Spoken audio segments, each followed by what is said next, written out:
voice of free speech. The truth delivered. Common sense for the American people. Welcome to the Scott Jennings Show. The jobs report beats expectations. We have the numbers. The federal government is shrinking under Trump. We have another trans mass shooter, this time in Canada. Crime is plunging in major cities under Trump. And that Apple News app, it is woefully biased. It is Wednesday, February 11th. This is Common Sense for the American people. I'm Scott Jennings, broadcasting to you here from Arlington, Virginia, on Salem. We begin this hour with economic news. The jobs report this morning, shocking economists, and it's good news. It's a good shock. Here's how they called it over on Fox, Cut 4.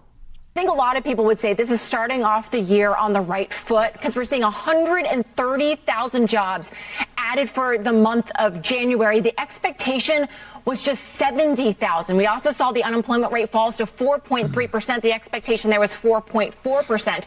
Take a look at where we saw jobs added and lost. Healthcare, 123,000 added. Also, professional and business services and construction, adding 34 and 33,000 jobs respectively. A lot of people probably like to see that. Losing jobs for the month, financial activities. And here you go, government down 42,000 jobs. I want you to note that government number. The private sector is rising, and the size of government is falling. Under President Trump, in fact, federal employment has declined to its lowest level since 1966, and the lowest level in recorded history as a share of the total workforce. How many conservatives have told you they are going to shrink government? And Trump now is actually doing it. Even over on CNN, economist Rana Fuhar, no Trump fan, had to admit it. Cut 5. This is a hot jobs report. I mean, there's really nothing in this not to like. You're seeing a lot of sectors that had been softer, like manufacturing, for example, looking better. You're seeing numbers that really nobody expected. Here's the real story, folks. Trump inherited an economy that was shedding private sector jobs and adding government jobs, and that is now reversed. Government is shrinking. The private sector is growing. Let's hear from House Speaker Mike Johnson, Cut 8. Under Republican leadership, the U.S. economy has consistently grown and far exceeded all the expectations that they told us that they would happen. The CBO and others were way off. And the tangible, immediate benefits of our policies are indisputable. Interest rates are down. Inflation is down. Gas prices are significantly decreased and have hit all-time lows in decades. Tax rebates are at an all-time high. You've got tens of millions of American families will be able to keep more of their money in their own pockets, and all of that is by design. We made promises, we're keeping our promises. By every conceivable metric, Americans are better off today under Republican governance than they were under the Democrats. And these trends are only going to continue. Here's one more thing for you. January wage growth was 3.7%, while January inflation was 2.7%. So wage growth is outpacing inflation. That is the ticket. Good news on the economy today, and also good news on public safety. Crime stats for 2025 are in, and crime is plunging across America. New data from the Major Cities Chiefs Association shows declines across every major violent crime category in 2025 as compared to 2024. This is data from the 67 biggest police departments in America. Homicides down 19%, robberies dropping 20%, aggravated assaults down 10%. And here's the news. Under Trump, violent crime is falling. It is falling hard. The murder rate is at a 125-year low. Attorney General Pam Bondi, testifying up on the Hill this morning, had this to say, Cut number 9. This did not happen by accident. The numbers tell an important yet straightforward story. President Trump has given us the resources, the support, and the leadership to protect the American people. President Trump's policies have saved lives. Economy's up. Crime is down. That's the story out of the Trump administration today. We have tragedy to report in Canada, a school shooting in remote British Columbia.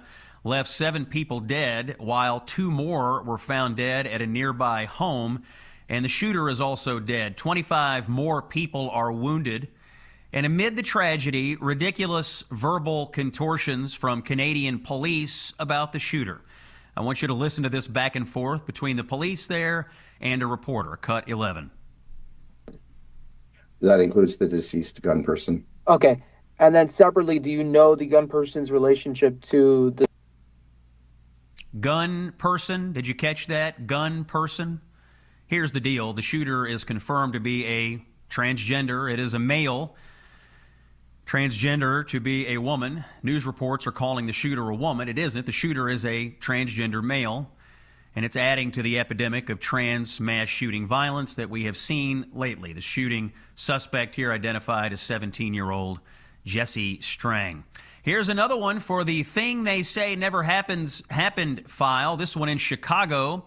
A Venezuelan migrant has been sentenced to 10 years in prison for attempted murder after shooting another migrant in a South Side apartment building. This is the same apartment complex where 911 callers warned that armed migrants had taken over. Now, at the time, mainstream media dismissed these reports as false. Turns out the media was wrong and the residents were right. Prosecutors say the 25-year-old opened fire after the victim allegedly murdered his friend weeks earlier. It's a violent twist in a story that many told wasn't real. The U.S. State Department has informed Congress that far-left groups like Code Pink and the People's Forum are being used as vectors for Chinese influence operations, pushing pro-Beijing narratives and helping spread propaganda tied to networks linked with Chinese state interests. A major national security red flag, if there ever was one. You've seen these Code Pink lunatics protesting in various venues. Turns out they are simply cutouts for the communist Chinese. Of course, calling it out is one thing. Now it's time to shut down these anti-American subversives, in my opinion. In other news, the FAA closed the airspace over El Paso, Texas this morning, and then it reopened it. Looks like Mexican drug cartel drones breached the airspace there.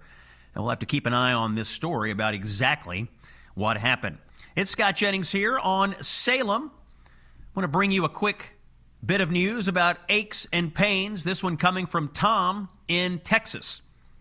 Tom was 85 years old. Pain was keeping him from riding his bike and flying small aircraft as a flight instructor. He had an active life, but after taking Relief Factor, he says his lower back and his hip pain are virtually gone, and even long-standing trigger finger issues have started to improve. Now, I'll just tell you, in the Jennings household, we have been using Relief Factor. My father especially has really taken to Relief Factor. He's down in Florida now for the winter playing golf, very active. He tells me he's been religiously taking Relief Factor, folks, and he tells me he's never felt better. He's no spring chicken, but he's hopping around like one, so we've seen improvements in our daily lives over there using Relief Factor. If pain is holding you back from doing the things that you want to do, I would advise you to try Relief Factor's 3-week quick start and see how it works out for you. Call 1-800-4RELIEF or visit relieffactor.com. This is Scott Jennings here on the Salem Radio Network. The hour's top story, in my opinion, the booming economy. The jobs report today, if I may opine for just a moment, completely and totally obliterated expectations. They were expecting 70,000 jobs. We got 130,000 jobs. And the big news of the day, the private sector adding jobs, manufacturing adding jobs, and government shrinking. For a conservative, for somebody who has been voting, if you're out there, for Republicans and conservatives who told you for years that, hey, we plan to shrink the size of government. One thing is happening. Donald Trump is shrinking the size of government. Private sector growing, and federal employment at its lowest level since 1966 and the lowest level in recorded history as a share of the total workforce. This cannot be dismissed. This is part of the plan. Grow the private sector and shrink the federal government. You heard it from Speaker Johnson. There is a litany of good economic data. You're hearing it from the economists today. They are shocked by the jobs report. What have we been hearing out of the administration from Scott Bessent and others? They're expecting an economic boom in 2026. We'll see if this is the beginning of all of that. When we come back, the Epstein files continue to be a problem for Democrats. More Democrats caught up in the web of Jeffrey Epstein. You don't want to miss it. It's Common Sense for the American People. I'm Scott Jennings here on Salem. Stay with us. You know something? Universities are kind of a bad deal. 6 figures of debt for a bachelor's degree that signals less every year. 4 years spent navigating ideological rules instead of learning how to think. Grades inflated, standards lowered, dissent punished. We call it higher education, but it's mostly expensive daycare with a credential attached. The University of Austin, also known as UATX, is different, however. Admissions at UATX are based on test scores alone. No essays, no resumes. Nobody cares who your parents know. If you're smart enough, you're in. UATX students turned down UChicago and fled Barnard to complete a demanding great books core, including Aristotle, Shakespeare, de Tocqueville, alongside real math, science, economics, and AI. Classes are small, professors actually know your name, grades aren't padded, excellence is measured and rewarded. From day one, students work directly with top founders, investors, and institutions, building companies, doing serious research, and landing real internships. And here's the part that changes everything. There is no tuition. Thanks to private donors, every UATX student graduates debt-free. You're free to take risks, free to start companies, and free to build a life instead of paying off loans. If you want an empty credential, look elsewhere. If you want a serious education that actually prepares you to lead, apply to the University of Austin. Visit uaustin.org. That's uaustin.org. Straight talk without the bluster. When you positively need the truth, this is where you come. The Scott Jennings Show. It is Wednesday, February 11th, and we continue our coverage of the Epstein files here on the Scott Jennings Show. And the story continues to be Democrats have an Epstein files problem. Here's the latest. Nebraska Senate candidate Dan Osborne abruptly canceled a Tuesday fundraiser that was set to be co-hosted by a Democratic operative who was mentioned in the Epstein files as allegedly transporting young girls for Epstein. The Democratic operative's name is Dana Chasen, an heir to the Rockefeller fortune who advised Hillary Clinton's 2016 campaign and also the campaigns of other Democratic senators. He was listed on an invitation for the event that benefits Osborne. He is running in Nebraska against GOP Senator Pete Ricketts. As I've said to you from the beginning, Democrats should have been careful what they wish for here. And I will say it again. What Donald Trump said was true. The idea that he had something to do with any of this was a hoax. It was an absolute hoax. And it must have pained ABC News to have to run this report. And therefore, I'm going to play it for you. Take a listen to Cut 12. This morning, a new document coming to light claims in the mid-2000s, President Trump called police about Jeffrey Epstein. Among the 3 million Epstein files released by the Department of Justice last month is a 4-page FBI report on an interview the Bureau conducted in 2019 with the man believed to be former Palm Beach Police Chief Michael Ryder. Ryder and his detectives began investigating Epstein for human trafficking in 2004. According to the document, Trump called Ryder around that time and said, "Thank goodness you're stopping him. Everyone has known he's been doing this." Ryder also says Trump said he threw Epstein out of his club, and he was around Epstein once when teenagers were present, and Trump got the hell out of there. The former police chief says Trump told him to focus on Epstein's associate Ghislaine Maxwell, saying she is evil. That's ABC News admitting that the Epstein files reveal what Trump has always said to be true, that he was a whistleblower against Epstein, that he threw him out of Mar-a-Lago. But that doesn't stop Democrats and media from continuing to lie about this story. How many of those kinds of people do you see appear on your television night after night claiming Trump is guilty of some heinous act here?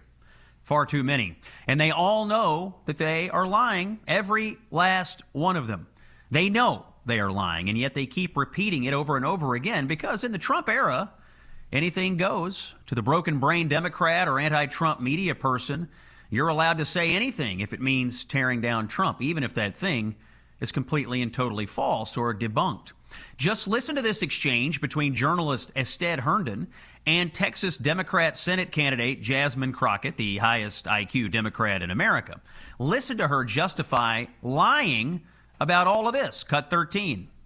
But when I see the moment on the House where you seem to accuse Republican Lee Zeldin of taking money from Jeffrey Epstein, but it seemed like if it was not the same person, I wonder, is there times in which the rhetoric goes too far? Are there times in which you should say, maybe I messed that one up? No, not in this environment. I don't. I think that, we are really in uncharted territory. So I hear your argument that you're reflecting the urgency necessary. And so that's why you won't give an inch. Correct. Mm-hmm. You remember what happened. Jasmine Crockett, who's a member of the House right now, she's running for Senate, went down to the House floor and said Lee Zeldin, the president's EPA secretary, had taken money from Jeffrey Epstein. It turns out, however, that it was a different Jeffrey Epstein. She's asked about it today and says lying is fine if it's in service of destroying Donald Trump. It's astonishing, but it fits, right? As long as you're fulfilling the mission to get Trump, you can say anything you want, make up anything you want, pass off innuendo and hearsay as fact, even on the House floor. Literally, anything goes. Any lie can be told, any story can be fabricated, any narrative can be created. And the trouble is, most of the media just goes along with it. Not too many fact checks on all of this stuff coming out of the Democrats. That's why we're here at Common Sense for the American People. We'll tell you the truth, we'll debunk the narratives, and we won't let them get away with the lies. And before we go to break, I want to tell you about something happening in November. We're going on a cruise, and I need you to go with me. It's the Gulf of America cruise, happening November 2026. Turquoise waters, white sand beaches, great food. There it is. Insightful conversations about the future of our country. I'll be there, as will Mike Gallagher of Salem Radio. We're going to dive into the issues shaping America as we cruise through these stunning destinations while we honor the 250th anniversary of our nation. Here's how you do it. Text the word cruise to 94878 or visit scottjenningsshow.com and click on the Gulf of America banner. The ship is luxury. It is a luxury ship. I wouldn't get on a ship if it were going to sink or if it weren't luxury. You can rest assured it won't sink and it will be nice. We're taking a break. Come on the cruise. We're taking a break. When we come back, Brent Bozell's here. Stunning story of media bias. Stay with us. Hey, it's Scott, and look, this is something I am genuinely excited to share because if you're dealing with low energy, brain fog, getting sick more than you should, or waking up feeling stiff and achy, you need to look into this thing called Strong Cell. I started taking it for the mental clarity alone. Focus is non-negotiable for me, and Strong Cell helps me stay sharp and locked in. On top of that, it gives me clean, natural energy, no jitters, no weird spikes, no afternoon crash. I just feel on. I'm on my A game. What really sets Strong Cell apart is its core ingredients, NADH. NADH is what fuels every single cell in your body. It's basically the spark plug for cellular energy. The problem is, as we get older, our NADH levels, they naturally decline, and when you consider that we have over 30 trillion cells, healthier cells means a healthier you. Strong Cell doesn't just throw ingredients into a bottle and hope for the best. They use a proprietary delivery system designed to help those ingredients actually get into your cells where they are supposed to work. That matters because a lot of supplements out there are basically just expensive powder. Look, do your own research. When NADH is properly paired with CoQ10 and marine collagen and delivered the right way, like it is in Strong Cell, it supports your mitochondria, which is the engine that powers your cells. Your mind is clear, you have more natural energy, you don't get sick as often, you go to sleep easier, you wake up feeling more refreshed. Nearly 2 million units of Strong Cell have already been sold, and there is a reason that NADH has become such a big deal.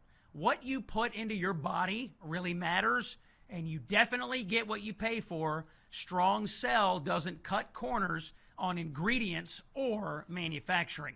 So if you're tired of feeling tired of the brain fog, or just tired of not feeling like yourself, go check out Strong Cell right now.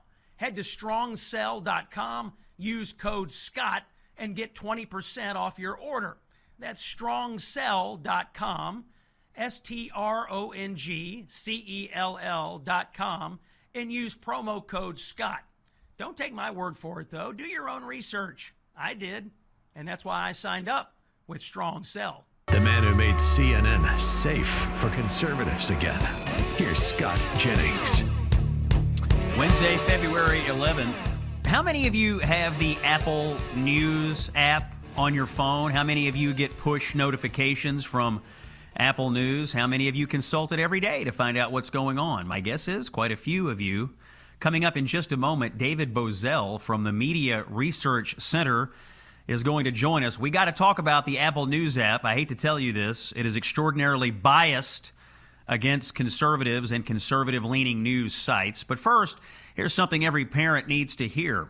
More kids are being targeted online through gaming platforms, social media, and messaging apps than ever before, and big tech isn't really protecting them. These companies profit from screen time and engagement, and when predators slip through the cracks, families pay the price. You may have heard about what's going on with Roblox, for instance. Our friends and partners at Childhelp, they hear from children every day who were contacted through these games and apps, kids who were groomed, manipulated, or threatened by adults who were pretending to be someone else. One boy reached out to Childhelp through their hotline. He was terrified. He was ashamed. An adult that he had met in an online game was demanding that he send photos, and he was threatening to lie to his parents if the child didn't comply. The child was scared. He did not know what to do. He calls up Childhelp.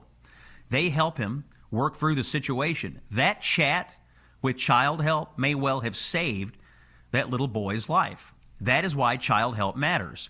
Your donation supports life-saving programs. Every $27 can help save one child from abuse. If these companies won't protect our kids, we have to do something about it. I am a donor to Childhelp. I have visited their headquarters. I have met with their executives. I trust Childhelp. Also, it's an efficient charity. They spend almost all the money directly on target here, and the target is saving kids from child abuse. Here's how you donate. $27. That's all we're asking. You go to childhelp.org/Scott, or you text Childhelp to 94878. Again, $27. I'm going to do it again today, to be honest with you. That's how much I believe in Childhelp. Joining us now on the Scott Jennings Show is David Bozell, president of the Media Research Center and writer of The Watchdog. He's here to highlight the discovery that the Apple News app that is preloaded on our smartphones, our iPhones, is only promoting stories from left-leaning sources. David, welcome back to the Scott Jennings Show. What can you tell us about these apps? Good to see you, sir. Good to see you, sir. Yeah, the big four news apps that we call them, Apple News, Google News, Yahoo, and MSN News. These have been relative blind spots for the conservative movement. And we figured out a way through our new digital news tracker to quantify just how left-leaning all of these news apps have really been. And we started in late November. The month of January was awful for Apple, Scott. 620 headlines all told. We monitor every morning. We take a screenshot of at 10 o'clock in the morning of all of their headlines, top 20 headlines, tallied up 620 of them. 440 of those were from left-wing news sources. The rest were from considered centrist news sources. Not a single one was from a right-wing news source. Now, it's important to clarify, we're not determining who's a left-wing source, centrist source, or a right-wing source. There's a nonpartisan group called All Sides that makes that determination for us. So we're just using their rankings, and we have some disagreements as to how they rank certain entities, but that's healthy. But Apple, having shut out the conservative ecosystem, this growing in popularity conservative media ecosystem, To see it on paper for now 2 months in a row is not to be believed. And this is how narratives start to uninformed and improper narratives start to circulate in our body politic, is when the big apps are just curating left-wing talking points day after day. So if you have an iPhone, it comes preloaded with Apple News, and it probably has notifications enabled. So most people get these phones, and they're getting news delivered to them in push notifications all day long. And I just want to focus on what you just said. In the last month, there were 620 stories that were analyzed, and not a single story came from what we would consider to be a right-leaning news source. And so that's on Apple. And then you mentioned that the four big apps here are Apple, Google, Yahoo, and MSN. Is that right? Mm-hmm. Yeah, that's what they're the top four news website apps by website ranking. Now, Apple wouldn't be included in that list because it is a traditional app. And there's a lot of discrepancy as to what the number of users are on Apple, but a lot of reports have suggested it's about 124, 125 million users a month. And this is like when we're talking about how the right wing and the left wing are almost watching two different movies, and we're a country so divided. This is how it becomes so divisive in this country. If you're the nurse in the hospital who just doesn't have time to go in depth with Scott Jennings or Steve Deace or any of influencers in the conservative ecosystem, or if you're a housing contractor going from job to job, you're scanning headlines. You're just looking at your push notifications, and they're routinely and regularly to the left wing. I'll give you some numbers on the Apple front. Okay, this is the month of January, Scott. Apple News pushed 440 stories from left-wing sources. They pumped out the Washington Post 72 times, the New York Times 30 times, the Associated Press 54 times, the Guardian 34 times, and NBC News 50 times. It has become a way for these failing legacy news media outlets to sort of hide again in plain sight and still have influence over the narrative in this country. And what I'm not hearing on there, I didn't hear Fox News. I'm not hearing the Washington Free Beacon. Not here. I mean, there are plenty, by the way, of conservative news sites that are legitimate journalism news, and I'm not hearing any of that in your list there. Yeah, Apple has a Digital Plus subscription list. You can get the Daily Beast if you want it, but you can't get the Daily Signal, Daily Wire, or the Daily Caller. They are not offered. Now, and by the way, the Daily Beast is the literal worst. I mean, if you want to find absolute propaganda, ridiculous garbage, the Daily Beast is what you would do. But you can get that on Apple News, but we can't get legitimate journalism, say, from the Free Beacon or something like that. It's ridiculous. Yeah, Fox News was not covered. New York Post was not covered. We're not linked to by Apple in the month of January. Breitbart, Daily Mail, Gateway Pundit, if those are your flavors. None of those things were published. Now, the conservative ecosystem, have we applied to be on Apple? That's a question I would ask. I mean, we're on Salem News Channel right now. I would challenge Salem News. Let's go apply to get on Apple and document and record the response and see if we can't get on Salem News, or if any of our brothers and sisters in the conservative media ecosystem. Be aggressive about applying to get on these platforms. I think it's necessary for survival and success, but it's also necessary to point out that, look, there's over 500 million people that use those four big apps on a monthly basis. More than 500 million people are just headline scrolling on these four apps. So it behooves the conservative movement to be aggressive in trying to plant our flag on these big apps, because they're not going away. We all got phones, right? And we all need them. We all need to participate in the economy and the information sectors of the day. So it behooves the conservative movement to be aggressive. And I would challenge all of our friends in the ecosystem, if you haven't applied, do it and document Apple and Google and everybody else's response. And if you have applied, but you just don't know, just do it again and let's see the results of it. That's an important story to be told. The voice you're hearing is David Bozell of the Media Research Center. We're talking about all these news apps that push out these headlines to your phone every day and the bias that it has against conservative news sources. And what you said is so true. A lot of Americans just consume headlines. Just this morning, as I was getting on the plane to fly here to Washington today, you know, the Axios website, which often produces garbage headlines, you know, they had a headline. It was like, violent crime is falling in America despite Trump's crackdown rhetoric. It was the most tortured, ridiculous headline. Some kid in there tried to contort it to make it seem like Donald Trump's rhetoric was causing high. It was crazy. They ultimately have had to retract it. But that's an example of a headline. I'm sure that got pushed out through apps and through different alerts this morning. I'm sure it did. There was one that we kind of chuckled at on Apple, Scott. This is from the Washington Post that Apple decided to curate. ICE agent shoots man in leg as Minneapolis protests flare. Now, what they don't tell you is that guy was with two other illegal Venezuelans who were who had fled police and had attacked the police officer, and the officer was shooting in self-defense. But the headline is ICE shoots man in leg. I mean, it's just really, really silly stuff. And Apple will tell you, well, you can curate your own list of sources. You could decide to block people. You could decide to add people. Not necessarily true. We actually tried to block Wall Street Journal in our system. This was the message that we got, Scott.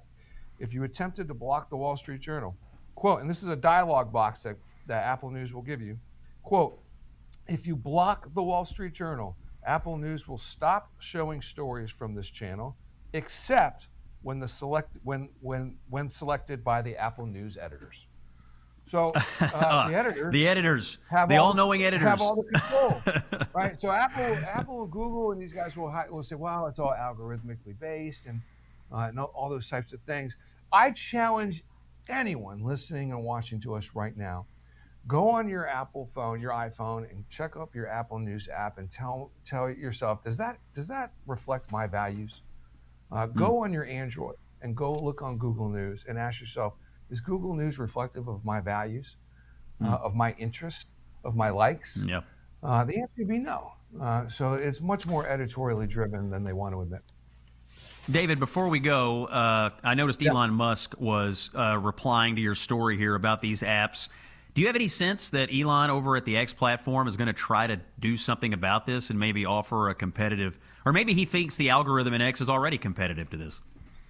Well, Elon has a vested business interest in keeping his foot on the neck of these guys, and I understand that. I'm not naive about any of that stuff. But I would ask Elon to do the same thing I've asked Salem News Channel to do. Go apply, right? X has its own news ecosystem. There's no reason why an X headline or an X influencer should not be on one of these news apps.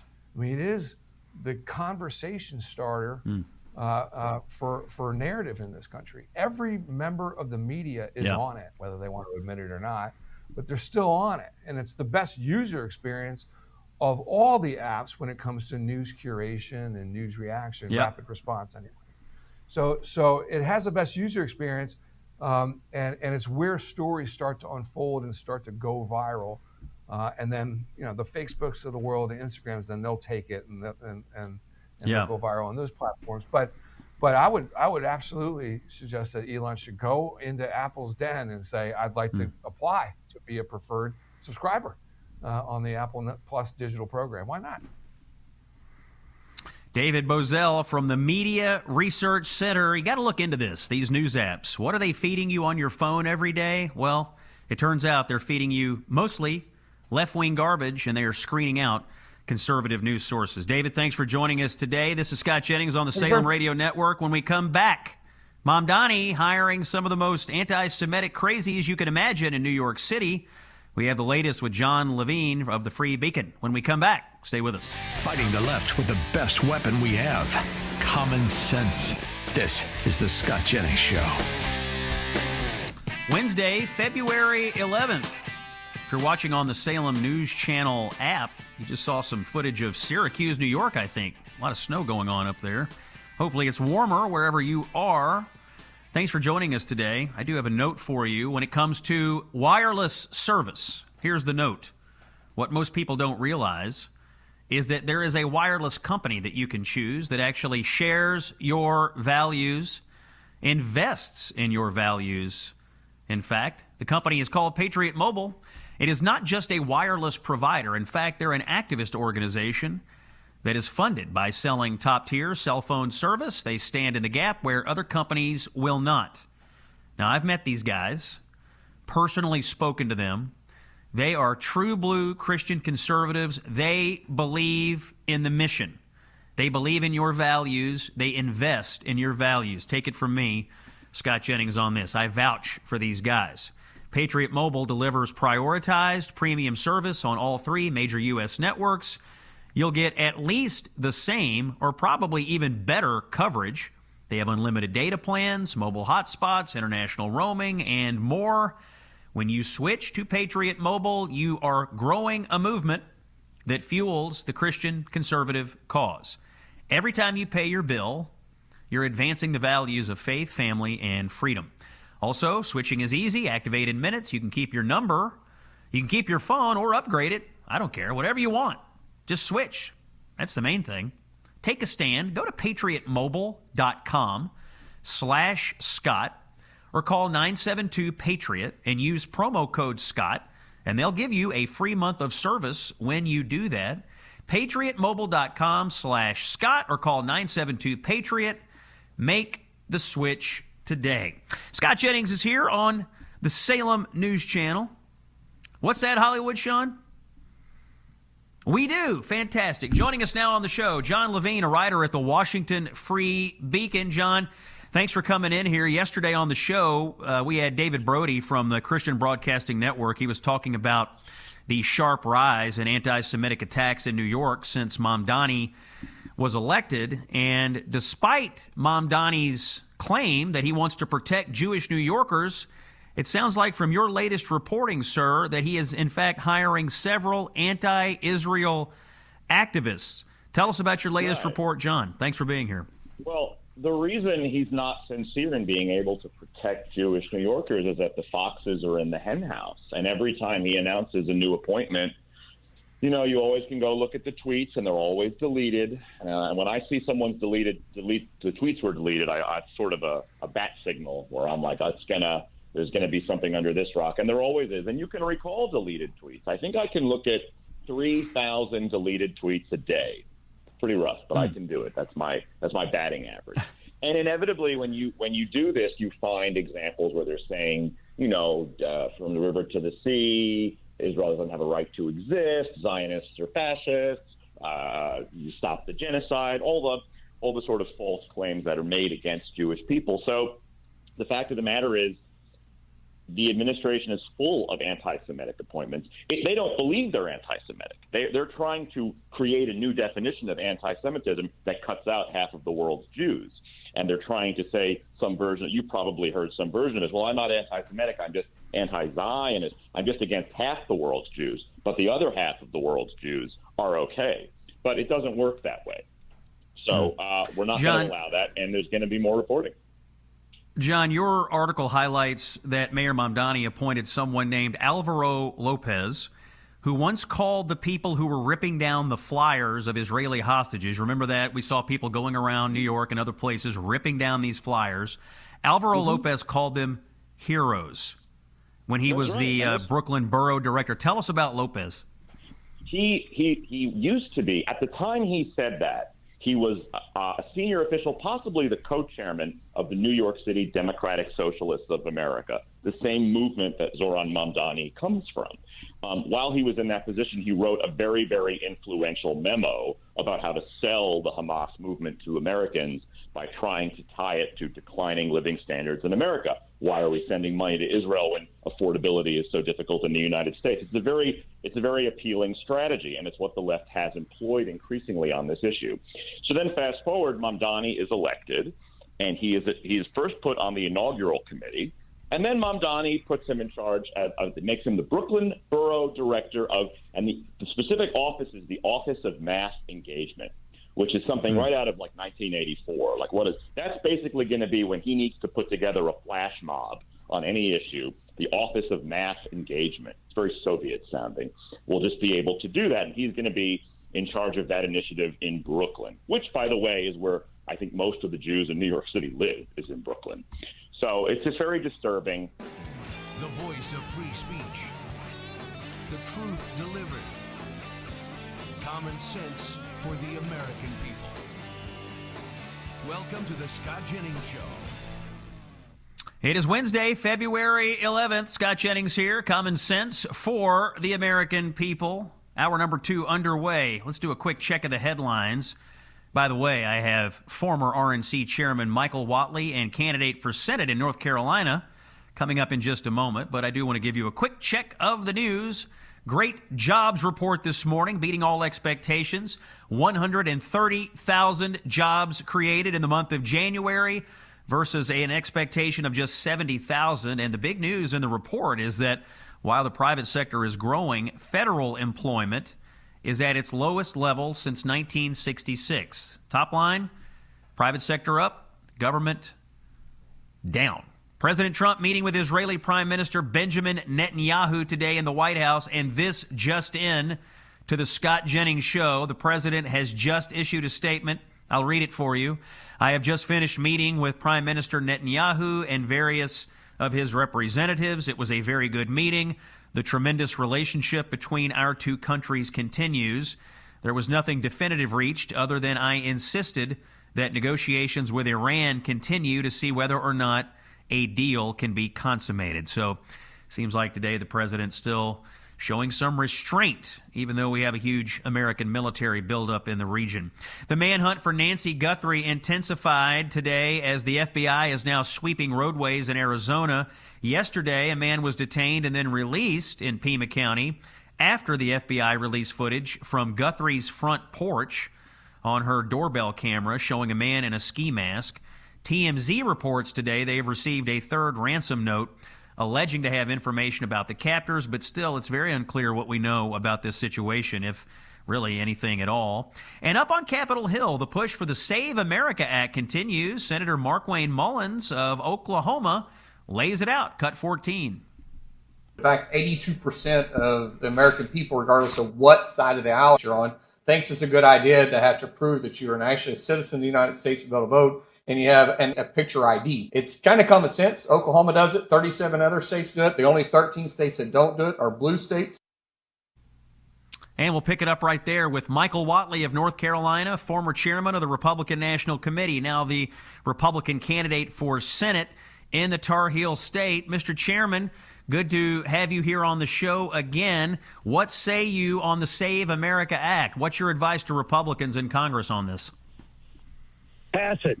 We need to get it done. It is absolutely essential for us to have only American citizens vote. It is absolutely essential for us to have voter ID.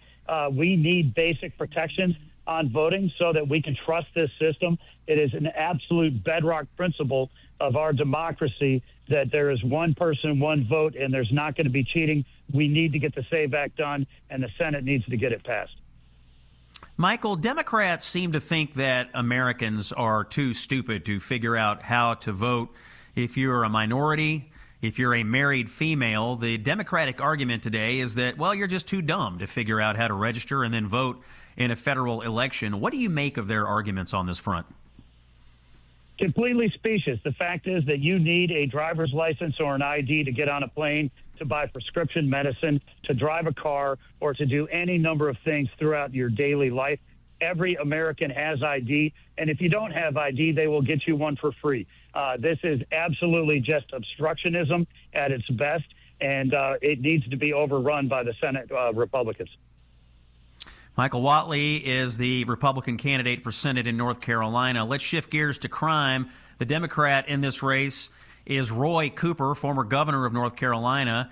He released 3,500 criminals back into the streets of North Carolina when he was governor, including 51 people who were serving life sentences. He also released DeCarlos Brown, who went on to murder Irina Zarutska last year in that awful train murder. Mr. Whatley, how will your approach on crime differ from Roy Cooper's? Well, at the end of the day, I believe that we need to enforce the law. We don't need to reimagine law enforcement, as Roy Cooper said back in 2020 when he signed an executive order and created cashless bail and pretrial release, brought him to North Carolina. It's absolutely inexplicable that he signed off on this settlement, released 3,500 prisoners because he didn't want them to get COVID in jail, and instead inflicted them, put them back on the streets all across North Carolina.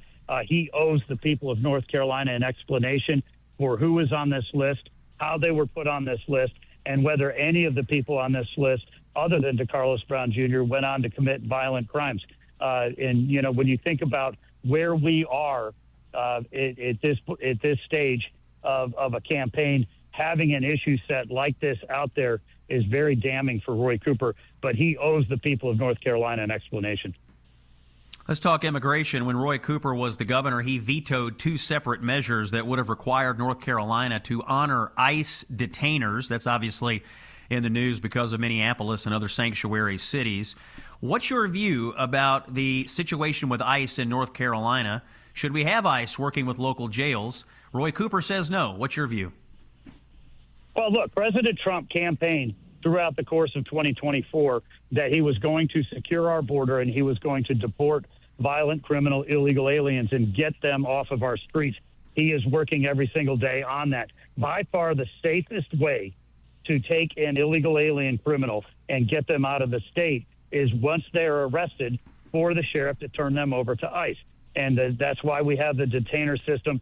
It is unbelievable that Roy Cooper would veto legislation forcing the sheriffs of North Carolina to honor those ICE detainers and work with ICE.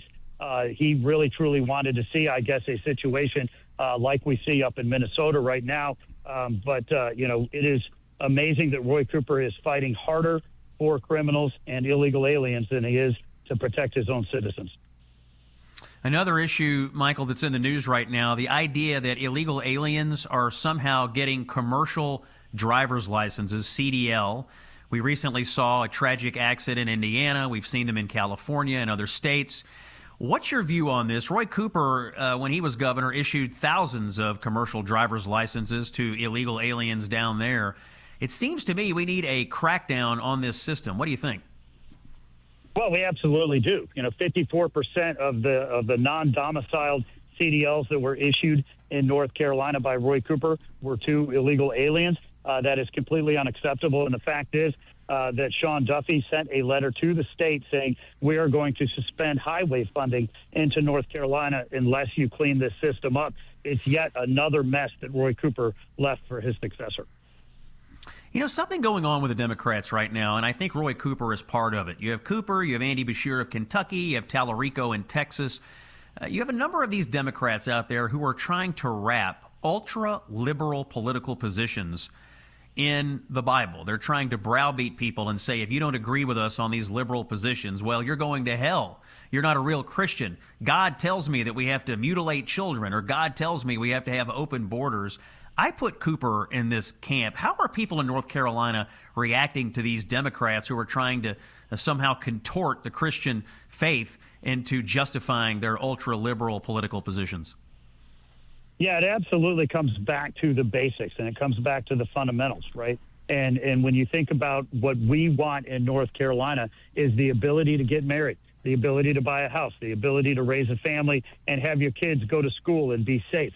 These are things that are fundamental. And, our grandfather's Democratic Party agreed with those principles. Today's Democratic Party is absolutely off the charts, right? And when we saw in 2024, the Democrats were running on open borders, inflationary spending, and a woke America, those are the issue sets that the Democrats lost on, but they're doubling down on them right now. Roy Cooper is a card-carrying member of the woke mob, and he tries to portray himself as a moderate. That's exactly what Abigail Spanberger did up in Virginia. Ran as a moderate, and the first day that she got in office, started pushing a number of issues that are very radical and outside the mainstream of what people in Virginia want. She was a wolf in sheep's clothing up there. That's exactly what North Carolina voters are looking at Roy Cooper as right now. Michael Whatley, Republican candidate for Senate in North Carolina, one of the biggest Senate races in America. It's the open seat being vacated by Tom Tillis. Mike, thanks for joining us today. Yes, thank you, Scott. All right, Michael Whatley will be watching that race very closely throughout the rest of the year. Quick news, by the way, on the topic of aches and pains. We've been collecting stories from listeners. This one comes from Keith in Washington, an extremely active guy, former college athlete, a martial arts instructor. He was teaching, in fact, lots of martial arts classes. Over time, his body was wearing down, and he didn't know what to do, so he says, I'm going to try Relief Factor.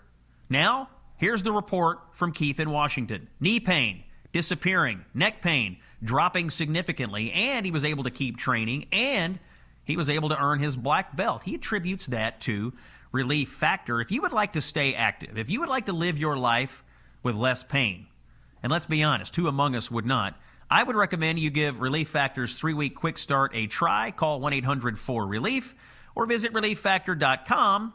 Let us see if we can get you out of pain. When we come back, do teachers actually have to pay union dues? No, actually, we need to talk about it. Stay with us here on Salem. The man who made CNN safe for conservatives again. Here's Scott Jennings.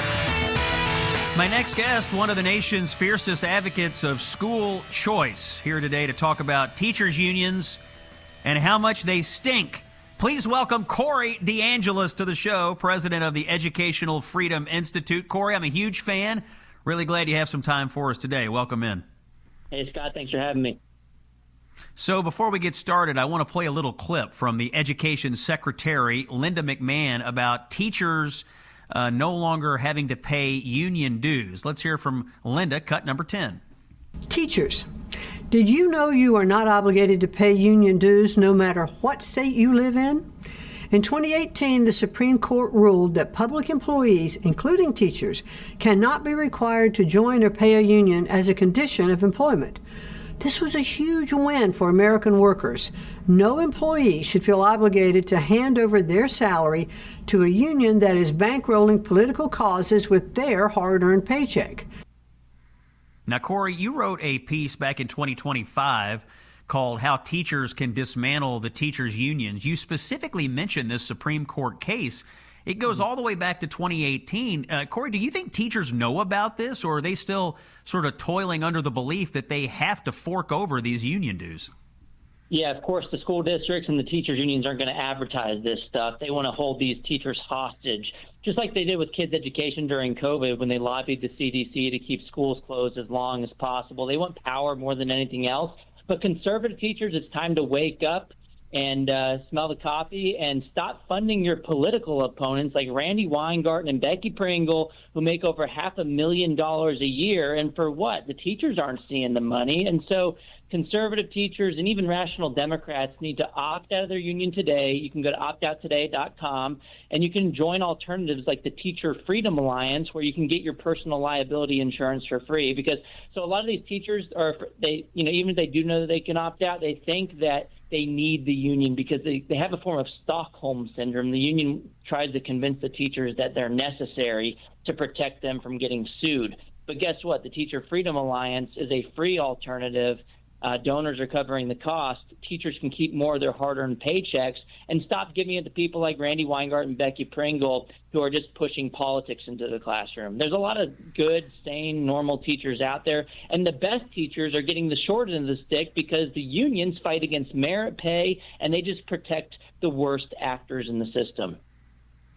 Yeah, let's talk about some of these union bosses. You mentioned Randy Weingarten, and what amazes me is that you see her popping up at all these rallies and other political causes that have nothing at all to do with education. You time and again see these teachers' union bosses who are engaging in these far left liberal political activism. They're getting paid by teachers who pay these dues, and then they're engaging in some of the most fringe political activism that you can imagine. The message today is you don't have to pay these people. You can get out of it. That's right. And the NEA, the largest teachers union in the country, they have a federal charter, by the way. It needs to be yanked. Congress has a bill to do so right now. But less than 10% of their funding actually goes towards representing teachers. Most of it goes to politics. And if you look at their political contributions from the unions, 99% goes to Democrats. It's a money laundering operation. It's totally ridiculous. And no conservative in their right mind should continue funneling their hard-earned paychecks to these people who disagree with their values and who push politics all across the country. They're organizing these anti-ICE political propaganda protests. They're telling teachers to put anti-ICE immigration posters in their classrooms. They're trying to tell them to wear blue on certain days of the week. And they're using kids as political pawns as well. It's totally ridiculous. They've overstepped their boundaries, and the best teachers are fleeing. There's thousands of them leaving, joining the Teacher Freedom Alliance, and putting Becky Pringle and Randy Weingarten in their place. This school choice is important, Scott, but teacher choice is important too. It gives the unions an incentive to stay the heck out of activism and start to focus on academics and to focus on members as opposed to their political pet projects. Teachers don't want to be used anymore. Kids don't want to be used anymore. And so teachers need to opt out. Secretary Linda McMahon is absolutely right. Teachers have a choice, and it should be up to them, not union bosses. Corey DeAngelis, that's the voice you're hearing, president of the Educational Freedom Institute. He is one of the biggest and most important evangelists in America for school choice and for education reform. Corey, I don't know anybody who works harder than you at trying to get education focused on children and not these ridiculous teachers' unions. I'm grateful for your time today. We'll be in touch with you in the months ahead as we track these issues. We're going to take a break. When we come back, we have an all-star coming on the Scott Jennings Show. You've probably seen him in these hearings, Congressman Brandon Gill of Texas. I mean, an all-star. He joins us live from Washington. You don't want to miss it. It's Common Sense for the American people. Stay with us. Ready for more common sense? Here's CNN's senior political commentator, New York Times best-selling author, and America's favorite political pundit, Scott Jennings. Wednesday, February 11th. Coming up in just a moment, Congressman Brandon Gill of Texas joins us. He's in the middle of the Pam Bondi hearing up on Capitol Hill. We'll get a live report on that. First, I do want to tell you about the Gulf of America cruise, November 2026. If you want to take a cruise this year, I would encourage you to do it with me. I'm personally inviting you to go on a cruise ship to the Gulf of America. We'll be sailing on turquoise waters. We'll be visiting white sand beaches. We'll be eating incredible food. And we'll all be having insightful conversations about the future of our country. It'll be right after the election, so we'll have much to discuss. My friend here from Salem, Mike Gallagher, is also going. We're going to dive into the issues shaping America's future. We're going to see some stunning destinations, and we're going to honor the 250th anniversary of our nation. I encourage you to book your cabin today.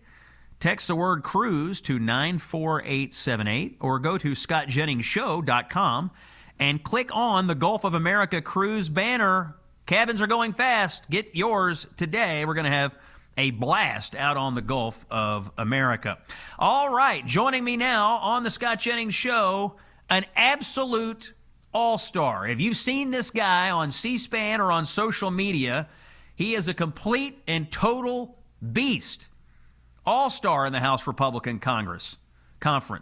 He was just elected a year and a half ago. He represents Texas 26, and he has engineered some of the biggest takedowns in congressional hearings in recent memory. Brandon Gill, welcome to the Scott Jennings Show.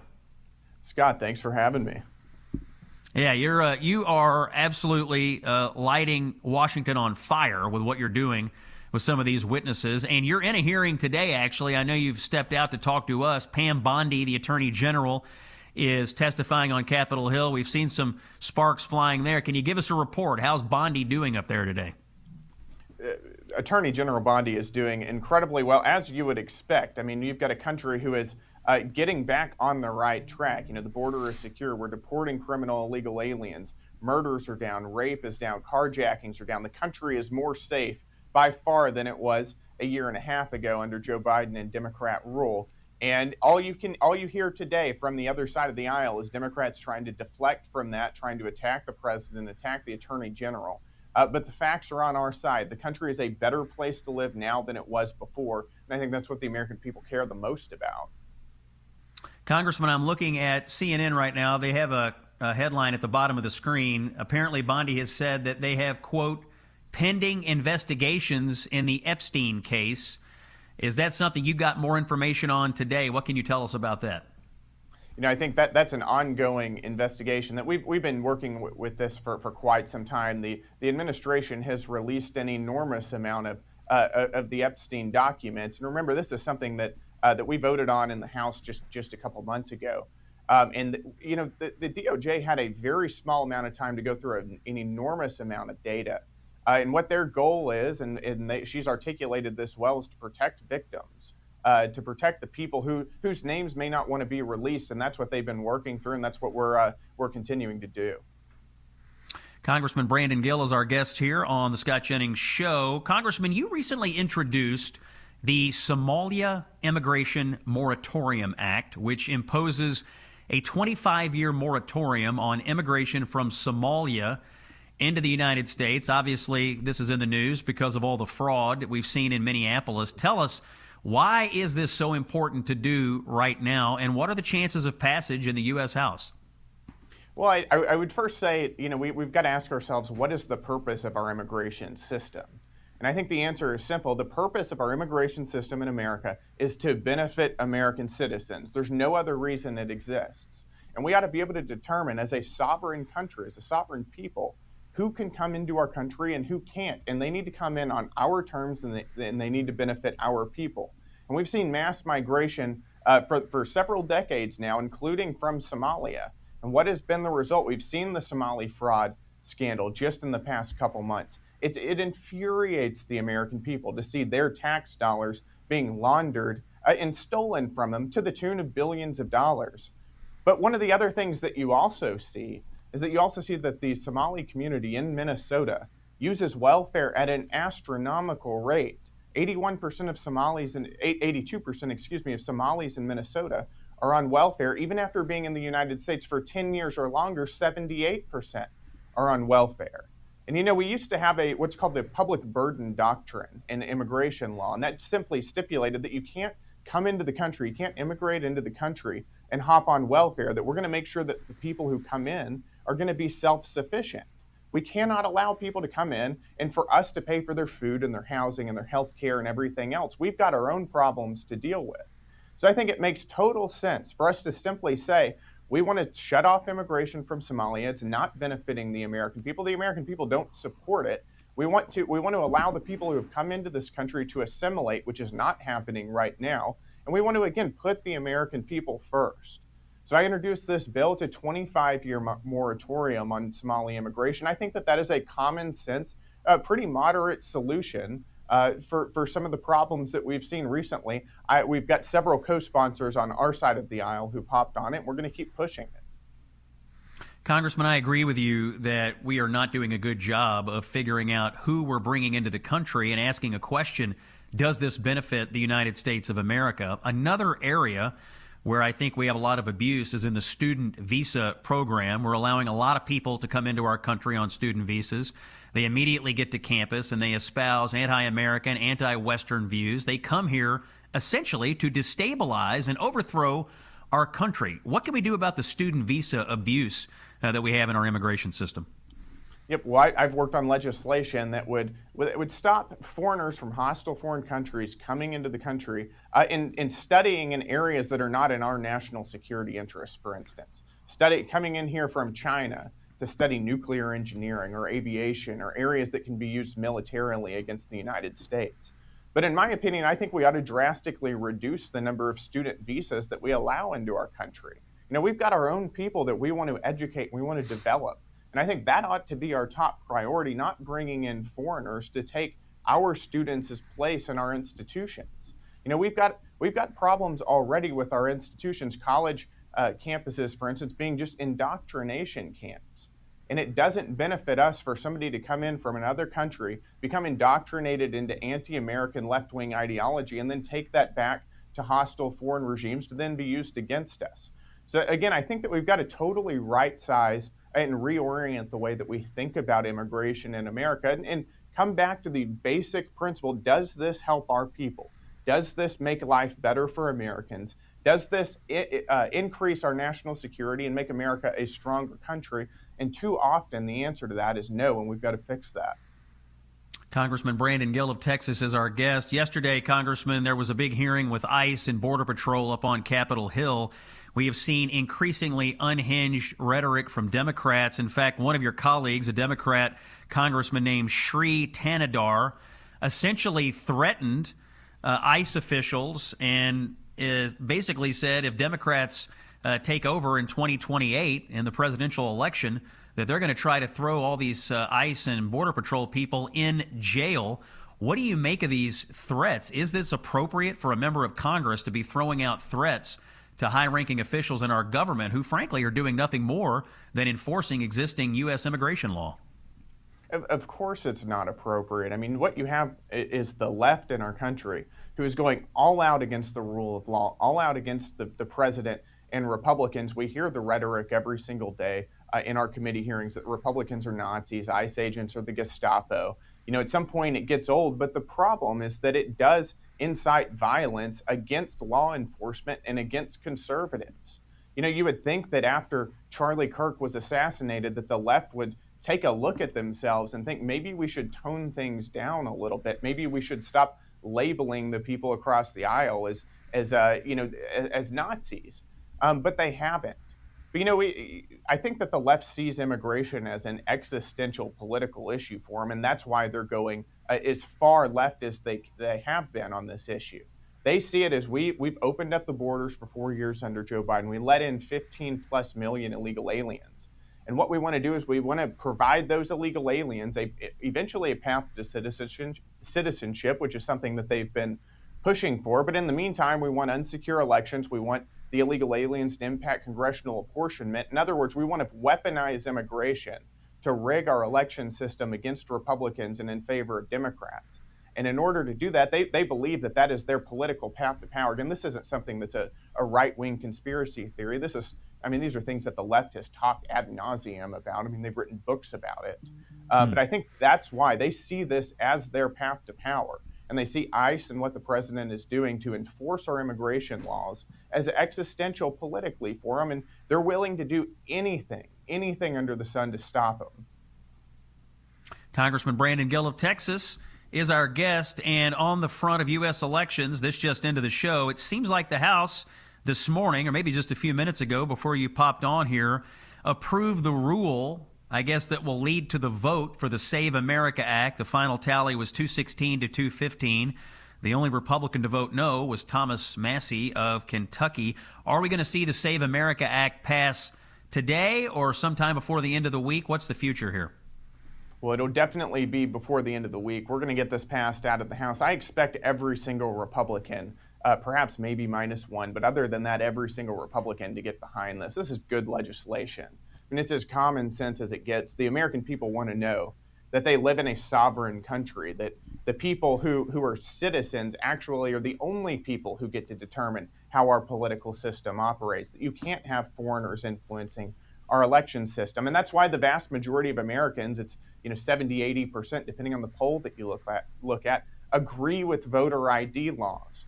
Because they recognize that anytime you have a foreigner who is not an American citizen voting in our elections, that disenfranchises and waters down the votes of the American people. And we want to be able to be the only people who are influencing our political system again. So we're going to get it passed. The key is figuring out a way that this can actually get through the Senate and get to the president's desk, and that'll be the next step. But we're going to get it done in the House. A star is born and a beast is born. If you want to waste some time this afternoon, if you're tired of looking at your computer screen at work, go onto your social media feed, type in Brandon Gill hearing. You're going to see all sorts of clips of Brandon Gill taking no prisoners in congressional hearings. This is the kind of conservative warrior we need in Washington. Brandon, thanks for coming on the show. We look forward to having you back in the near future. Hey, thanks for having me. All right, thank you, sir. Let's have a word from our friends at Done with Debt. If you're stressed about getting out of debt, you need to listen to me right now. According to the Fed, many banks are tightening up their standards. That means right now may be your best window to negotiate a settlement before the lenders tighten up even further. And Done with Debt is the best I've ever seen at navigating debt relief. In fact, last year they did over $100 million in debt for our listeners and other people around the country. Done with Debt tracks credit card and loan company behavior. They have all the experience. They know what it takes to get you the biggest reduction possible. They will help you through the debt relief process so that you can keep more of your paycheck every month. Imagine waking up without all this weight on your shoulders. Here's what you got to do. Go to donewithdebt.com. Do it now. You will talk to a debt specialist. It's free. It takes but a few minutes. Donewithdebt.com. If you're in debt, talk to our friends at donewithdebt.com. You won't regret it. It's a free call. I highly encourage it. Take a break. When we come back, Albert Mohler takes Andy Bashir to the woodshed. You don't want to miss it. Stay with us. The very definition of never back down. Here's Scott Jennings. Closing out the show here on Wednesday, February 11th. You know, something that has been bugging me lately, all these Democrats who are wrapping up their liberal positions with religion and trying to browbeat Christians into supporting things like abortion and child mutilation and open borders. And I've been thinking about this almost every day because you see more Democrats doing this every single day. And along comes Dr. Albert Mohler, president of the Southern Baptist Theological Seminary, who summed this up better than I ever could, and in the process took Kentucky Governor Andy Bashir to the absolute woodshed over the comments that he made about child mutilation on The View this week. I'm going to play this whole thing. I want you to listen to every bit of it. It's Albert Mohler on Andy Bashir and these child transgender surgeries. Let's hear cut 15. These days, it's hard to be astounded by something absolutely ridiculous or worse coming from an office holder when it comes to political office. And frankly, if you're coming up with a catalog of stupid things said on programs like ABC's The View, you better get ready for a very long list. But I don't care how long your list is. This one's going to rank at the top of stupid. We rarely talk about the why. People want to know what drives us, especially in a world with social media where everyone's looking for the next authentic thing. For me, that's my faith. Most of the decisions I make are based on that golden rule that says we love our neighbor as ourselves, and that parable of the Good Samaritan that says everyone is our neighbor. And so when I've taken actions like vetoing the nastiest piece of anti-LGBTQ legislation that ever came through my state, I described it in those terms. That was Governor Andy Bashir right here in the Commonwealth of Kentucky, and he was referring presumably to his veto, very well known at the time, of what was known as Senate Bill 150. Adopted by the Kentucky General Assembly. It was a bill that would have prevented harm coming to children and teenagers through so-called gender affirmation or gender reassignment treatments. Frankly, it was just common sense. Also had to do with the use of pronouns and names in schools, things like that. Governor Bashir vetoed it, and now he says, calculated for the audience of The View, that he has done this because of his faith. His faith he doesn't define except by saying it includes the Good Samaritan and the Golden Rule. I just want to point out that historic biblical Christianity is really clear about understanding creation order as a part of the goodness of creation itself, a part of God's intention in creation itself. And he created us male and female. This is not an imposition upon human beings who otherwise would be something else. This is God's gift to us. You really are looking here at two different rival religions. You have historic Orthodox biblical Christianity, and you have theological liberalism and whatever it produces next. And you just look at the LGBTQ plus revolution, and you understand, perhaps more than anything else in the modern age, that has really underlined the distinction between these two different and indeed rival religions. One of them, Christianity consistent with creation order and scripture and the history of the Christian church. And the other one, which frankly is a new religion, it's cut the Bible down to size. It doesn't begin with Genesis 1, evidently just the Golden Rule and the Good Samaritan. When you're looking at something like this, I just hope Christians understand exactly what you're looking at. Dr. Albert Mohler there from the Southern Baptist Theological Seminary. Such a good explanation of what we're seeing from Democrats. We saw it again yesterday on Capitol Hill. This is Congresswoman LaMonica McIver, who asked the director of ICE, Todd Lyons, do you think you're going to hell? Now they're up there debating immigration policy. Listen to this, cut 2. Let me ask you some questions that you may be able to answer. Mr. Lyons, do you consider yourself a religious man? Yes, ma'am.